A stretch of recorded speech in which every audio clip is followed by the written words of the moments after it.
In fact, I have my own engineer. In fact, I check on my contractors when Hole, ang malademonyong bunganga ni Pastor Atras. Bago ang lahat, palike po muna, pa-share at pa-subscribe. Kung abante na dula sa kanyang interview kay Pinky Wib, umamin sa 2 bilyong proyekto sa kanyang distrito. Nasaan kaya ito? Saan banda? Pambihira na dulas ang naturang Pastor Atras at inaming meron siyang sariling kontraktor at may sarili pang engineer. Sana all. Ganyan talaga yung buhay ng mga kongresista. May mga sariling kontraktor, may mga sariling engineer. Ang iba dyan, mga kamag-anak, anak, kaibigan, kapatid, para diretso sa bulsa ng mga buhaya ang pundo ng kawawang bayan. At pag-usapan rin po natin mga kabisdak, yung matinding pagbaha sa Quezon City. Grabe, no? O ito mga kababayan ko, pakinggan po muna natin itong pagkadulas ni Pastor Dila. Na hindi niya yata ito sinasadya. Talagang nabisto lang yung kanyang kasinungalingan at nagulat dito si Pinky Wib na pangiwi na lang. Right. Pakinggan natin yung interview ng naturang Pastor Oplok na ito. Nagpa-interview ka, no? Sumabit ka rin, Nimal. Pakinggan natin mga kabisdak ko. With Manila, because is it true that there are 200 flood control projects worth about 14 billion pesos that Mayor Isko is saying was done without permits? That is what Mayor Isko said, no? More than 214 billion. And it was also told that he told the press that I had about, 2 billion in my district, no? There's a congressman that had 4 billion. Kaya sabi ko, I'd like him to start in my district because anyway, see, Manila is actually a city that is below the Sea level. You know? And so my district alone is Cash Basin, or Cash Basin. In fact, the 2 main tributaries like Pasig River and San Juan River go to my own district. Did you say San Juan, sir? San Juan River. Okay, and Pasig. San Juan River is the dirtiest river in the Philippines. And Patay ka kay Zamora. Zamora! Pinakamaruming ilog daw, yung sa San Juan, patay ka dyan. Dadami yung kalaban nito na mayor, no? Sabihin talaga niya, the dirtiest river in the Philippines. Para bang walang ginagawa yung mayor dyan sa San Juan. Imal talaga to si Pastor Dila, eh. Sige, gusto ko yan para marami kang mayor na makalaban. Sige nga, we cannot do anything about it unless otherwise dun sa taas, like Quezon City and Mandaluyong, would do something about it. Yeah. Oy! So, kahit na anong gawin namin dyan, wala rin mangyayari. So, we're waiting. This is not just a Manila problem. This is actually a Metro Manila problem. Yeah. Oy! Meron pang isang siyudad na pinatamaan, Quezon City. Mayor Joy Belmonte. Wala daw kayong ginawa dyan para sa Juan. Kailangan may gagawin kayo para di daw bahain yung Maynila, yung distrito niya, distrito 6. Yaward. So para bang sinabi ni Pastor Abante dito, mga inutil yung mga mayor ng San Juan at Quezon City.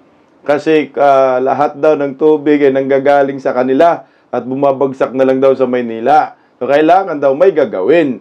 Kasi kung wala daw silang magawa, no? Kung ang Maynila o ang Quezon City, San Juan, kung wala pong ginagawa sa kanilang lugar, sa syudad nila, at patuloy na binabaha, wala daw magawa ang Maynila, kundi babahain din. Hindi, wag ka nang humingi ng pundo, no? So, wag na nating punduhan ang distrito mo, distrito 6. Wag na po kayong humingi kay Tambaluslos. Dahil useless din naman yung mga pondo ninyo. Di ba? Common sense lang. Sabi mo, kahit anong gawin po ninyo dyan sa Maynila, kung walang gagawin ng Quezon City at San Juan, ay babahain pa rin kayo. So, ang gawin siguro natin, tanggalin na natin yung mga bilyonis ninyong pondo dyan sa distrito ninyo, ibigay na lang sa Quezon City at sa San Juan para hindi kayo babahain. Tama ba, Pastor Atras?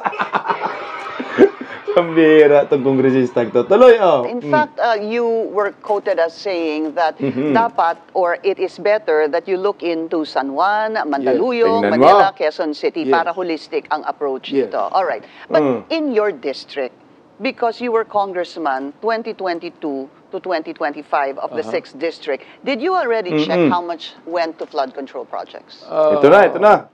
In my district, I think from the 19th Congress to about this Congress here, 2025.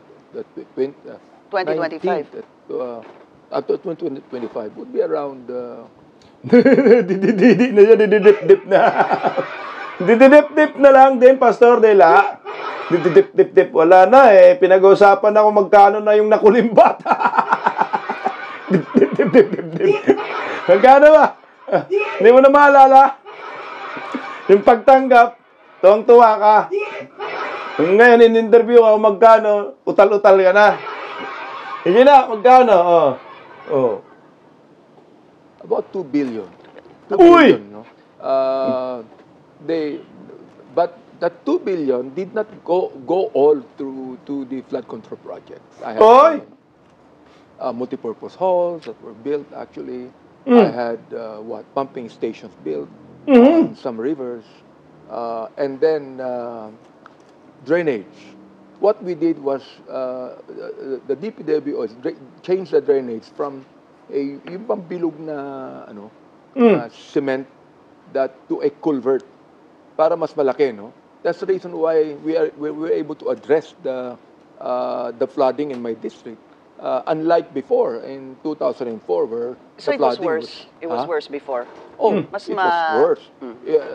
Like the Ondoy. I mean, Oh, lol! Mas worse before? Ikaw naman talaga, Pastor Abante. Pastor ka na nga. Linggo pa ngayon, sinungaling ka pa. Like yung Ondoy? Bakit mo ikumpara yung Ondoy? Yung Ondoy talagang habaga talaga to the max. Ngayon nga, ambon-ambon lang, baha na, kagaya kagahapon, no? Baha agad yung Metro Manila. Wala sa ayos ng pastor na to, sinungaling tong bugok na ito, no?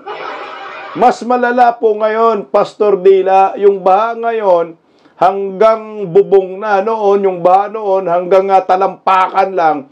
Pero ngayon, ang baha ngayon, hanggang bubong na ni Malka. Grabe, no?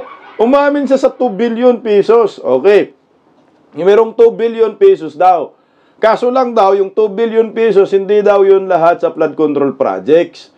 So ngayon, nyari ka kasi sabi naman ni Mayor Isko, yung 2 billion na sinabi ni Mayor Isko ay para lang yun sa flood control projects. 240 billion pesos, no? 214 billion pesos. Yung meron sa'yo dyan ay 2 billion. Tama ba? 200 plus, di ba? Ay, hindi. 200 plus na mga 200 plus na mga proyekto, 14 billion na budget dyan sa Maynila para lamang sa flood control. So ngayon, 2 billion yung sayo. Tapos sasabihin mo, yung 2 billion na yan ay hindi lahat sa flood control. I-divert mo yung dinivert mo yung, ang tawag dyan, yung pundo sa flood control sa ibang proyekto. Nagago na. Hindi mas matinding kaso po ito kasi hindi po pwede na yung pundo sa isang proyekto ay gagamitin mo, i-divert mo doon sa ibang proyekto na hindi dapat doon ang pondo. So illegal ka, idihuli ka rin sa bunganga mo. O ito, Yorme Isko, makakuha ka ng ebidensya dito kay Pastor Dila. inamin niya yung 2 billion na binanggit naman ni Yorme Isko sa presscon na yung 2 billion ay para lamang sa flood control. Pero ito sabi niya, hindi lang daw yun sa flood control. May mga basketball court pa yata. Kagito. Huli ka, Pastor Dela. Tuloy, We cannot anymore pass through it with our cars. So there is a military truck that I actually rode on, no? And went through the flooded street in Santa Ana. But would that be a fair comparison, Congressman? Kasi hindi pa naman natin naaabutan si Ondoy level eh. Correct. So you really don't know kung ganun kadami yung bumuhos na ulan, kung ano magiging effect doon sa 6th District. Bong!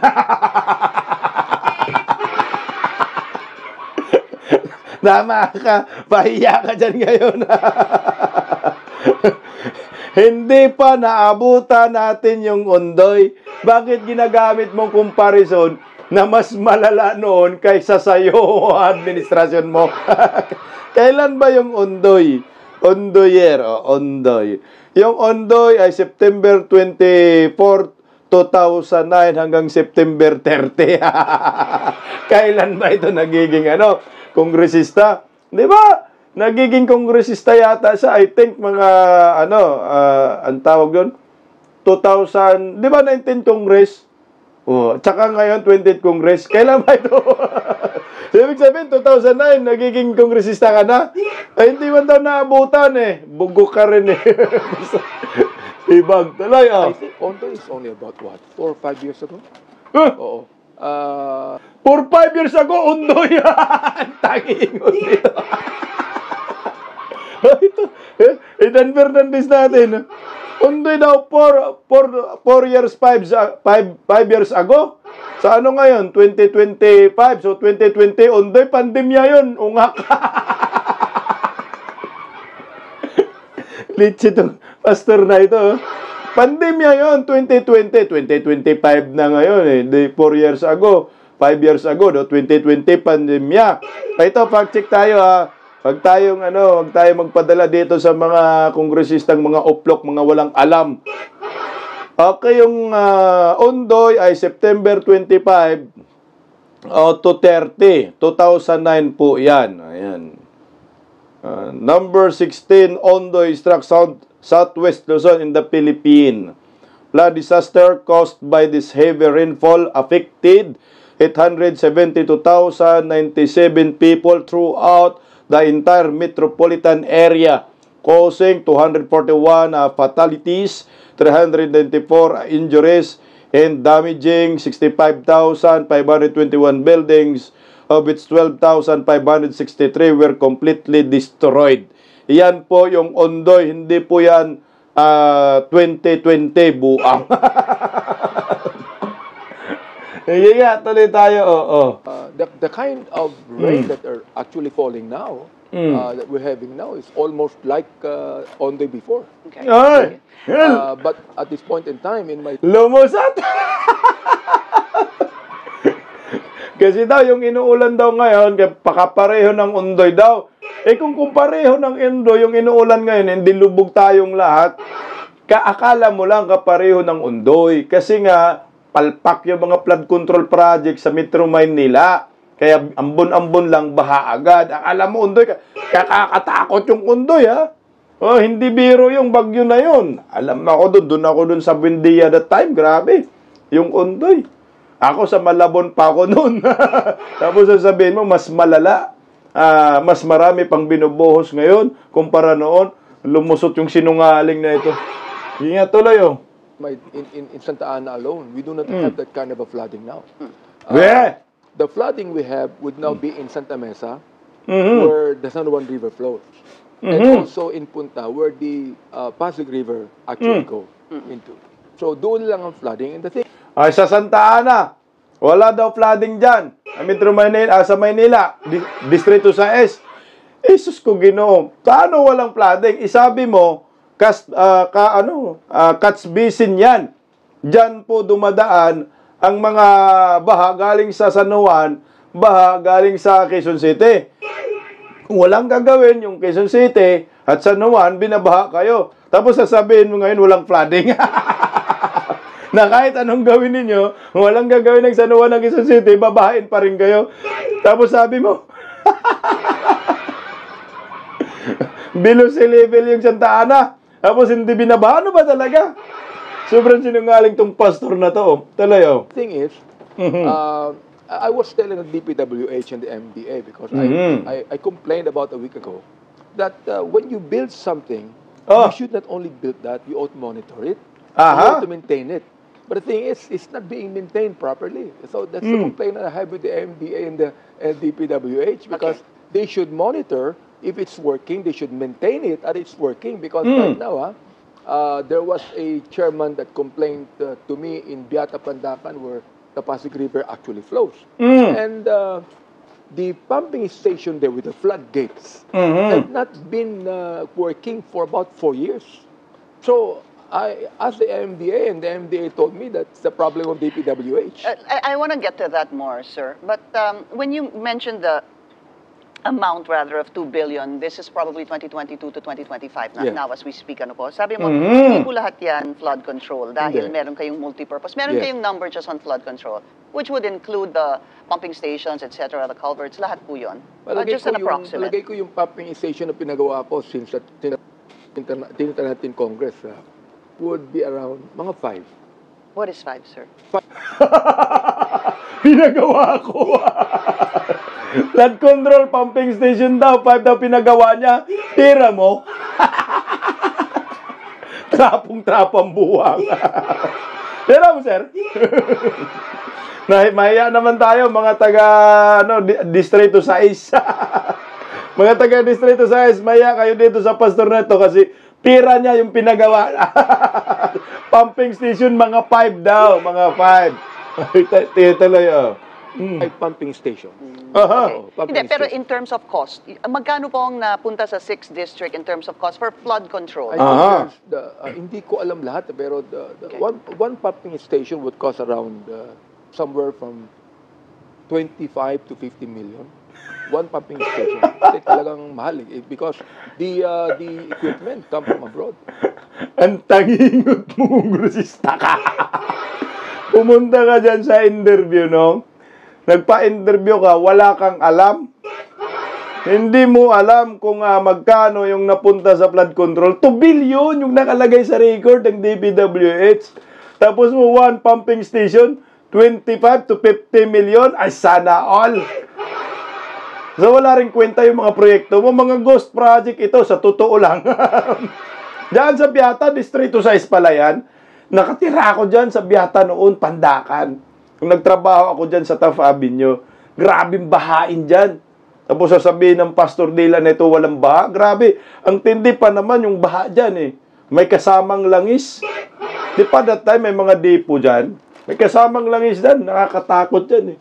Hindi na po masagot ni Pastor Dila kung magkano yung nakulimbat niya.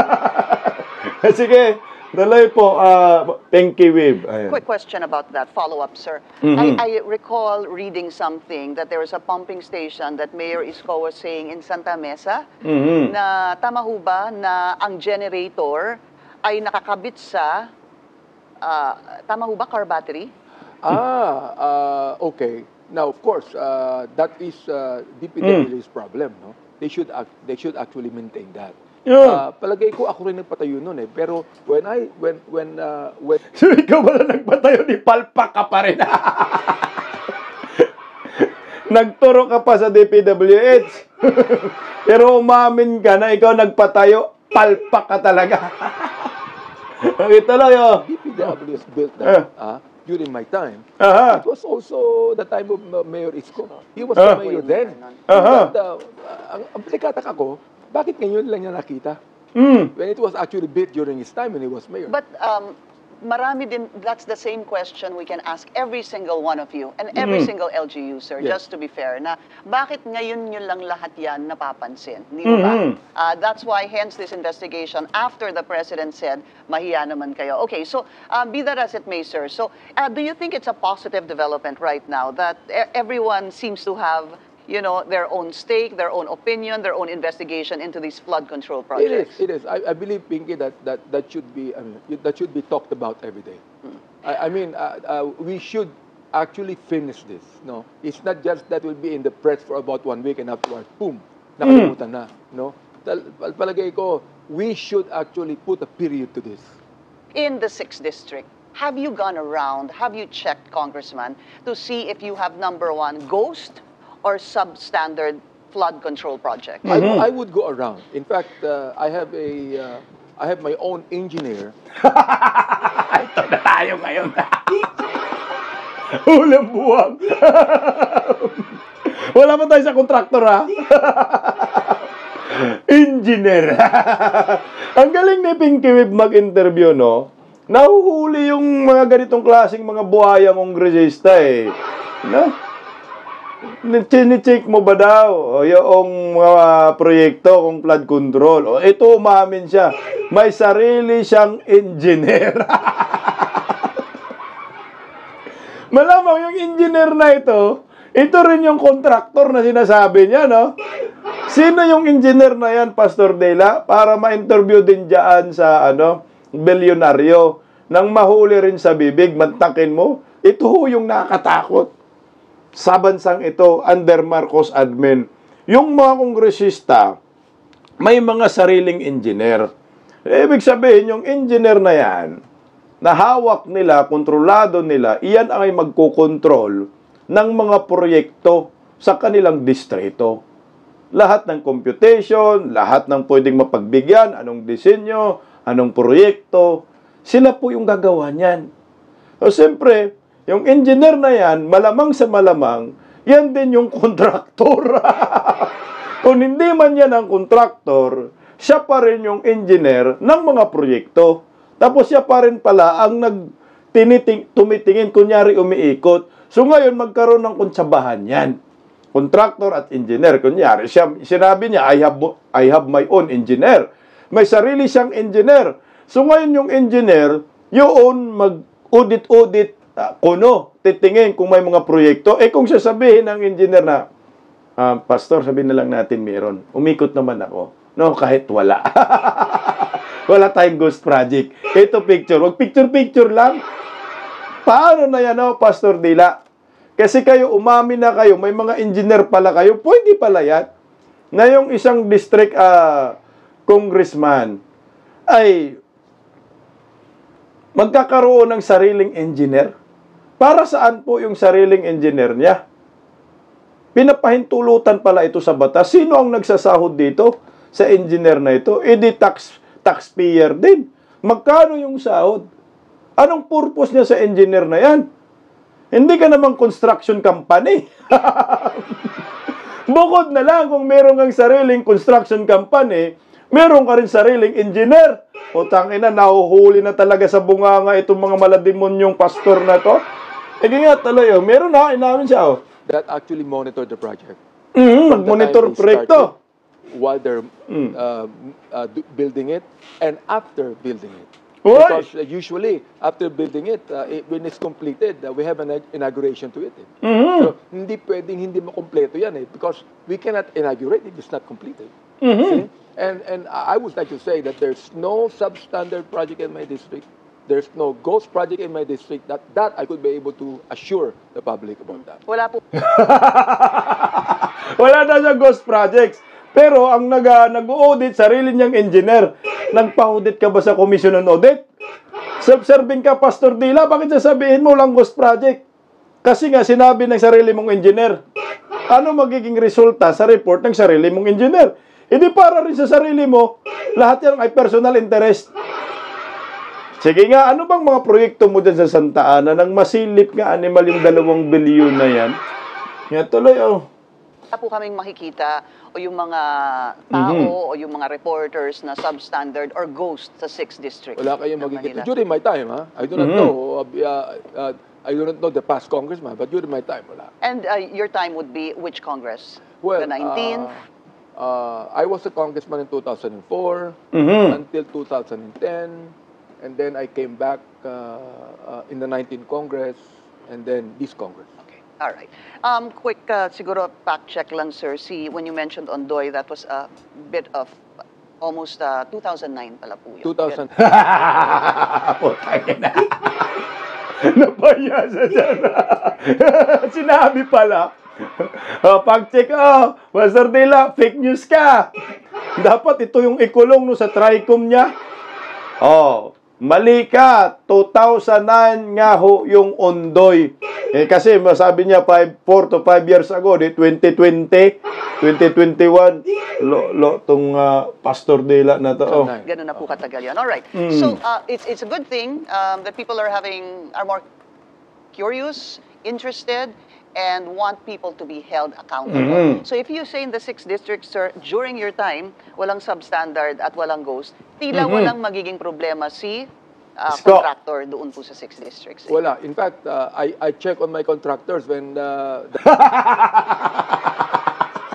Ayan na.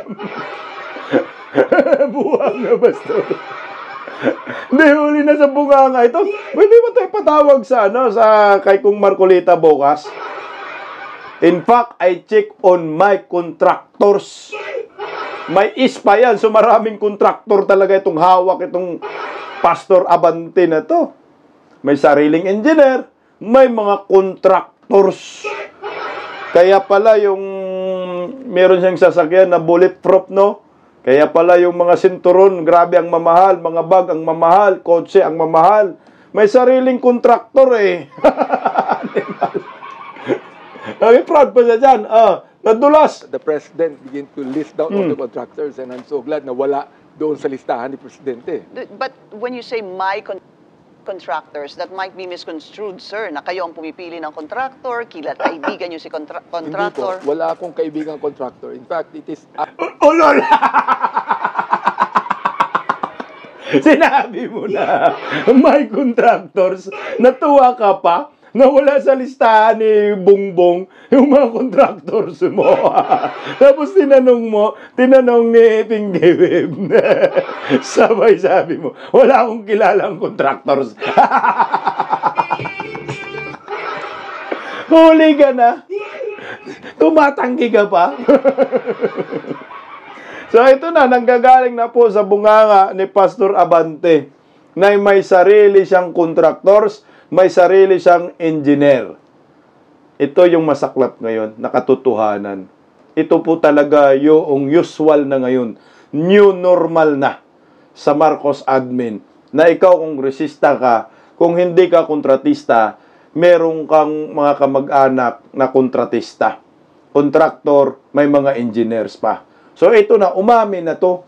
Sa kanya po mismo nanggagaling na may sarili siyang contractors, may sarili siyang engineer, at natuwa pa siya na hindi nakasama sa listahan ni Bongbong Marcos nang may mga kababalaghan. So nagiging proud pa siya dyan.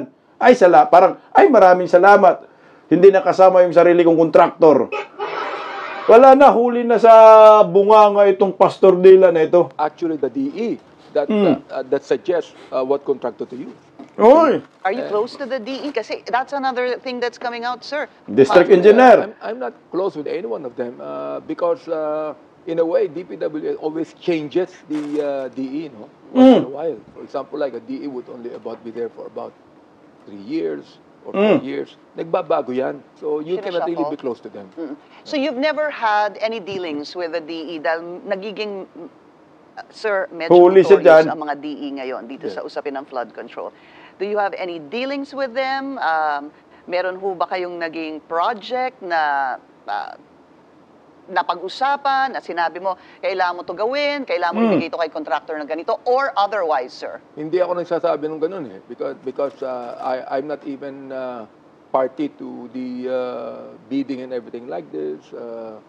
They're the ones doing it, actually. No. Ang ginagawa lang namin, there is what we call as the congressional initiative, no? It's not the insertion, but the initiative. It means that, okay, there's a barangay chairman who would tell us, we have a problem with this. So, okay, pakilista yung problemang yan, and I would discuss with the DPWH about the problem, and if the DPWH would put a budget to it, then okay, we're gonna put a budget to it. Pero yun din po, hindi naman po ikinakaila ng ibang mga congressman na kailangan kayong lumapit sa, for example, sa DPWH para puntuhan certain projects in your areas of responsibility? Actually, ang nilalapitan namin yung secretary.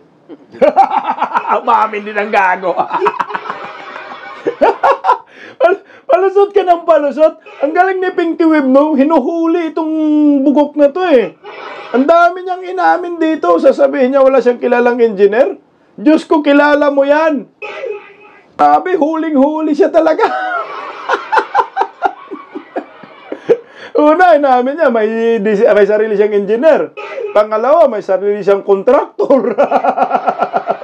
Tapos, may nilalapitan ba? Sabi niya, may nilalapitan daw sila sa DPWH, yung secretary.